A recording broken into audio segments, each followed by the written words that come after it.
చాలా డెమోక్రటిక్గా సెలక్షన్ జరిగింది కాబట్టి వచ్చిన వాళ్ళు టికెట్లు వచ్చిన వాళ్ళు కష్టపడి పని చేయాలి, రాని వాళ్ళు కూడా టికెట్లు ఎవరికైతే వచ్చాయో వాళ్ళ కోసం పని చేయాలి. ఎందుకంటే నిజానికి మనం పనిచేస్తుంది అభ్యర్థి కోసం కాదు, నిజానికి మనం పనిచేస్తుంది కాంగ్రెస్ పార్టీ కోసం, నిజానికి మనం పనిచేస్తున్నది ప్రజల కోసం, నిజానికి మనం పనిచేస్తున్నది రాష్ట్రం కోసం, అంతకంటే నిజంగా పనిచేస్తున్నది మనం దేశం కోసం. ఎందుకంటే కాంగ్రెస్ పార్టీ దేశంలో అధికారంలో లేకపోతే ఏం జరుగుతుందో మణిపూర్ ఘటన చూసాం. ఇలాంటి ఒకటి కాదు రెండు కాదు, తప్పిదాలు మీద తప్పిదాలు చేస్తూనే పోతుంది బీజేపీ పార్టీ.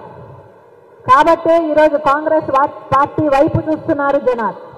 ఈరోజు కాంగ్రెస్ పార్టీ అంటే ప్రజలలో ఒక ఆశ, ఈరోజు కాంగ్రెస్ పార్టీ అంటే ప్రజలలో ఒక నమ్మకం, అదే కాంగ్రెస్ పార్టీ బలం.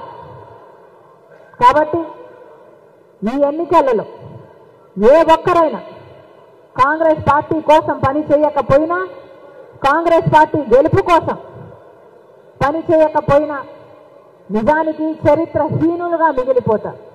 కాబట్టి కలిసికట్టుగా అందరం ప్రతి ఒక్కరం కాంగ్రెస్ పార్టీ అభ్యర్థుల గెలుపు కోసం ప్రయత్నిద్దాం. దాని ద్వారా మన రాష్ట్రాన్ని, మన బిడ్డల భవిష్యత్తును కాపాడుకున్న వాళ్ళైతాం. ముఖ్యంగా ఈరోజు ఈ మీటింగ్ పెట్టింది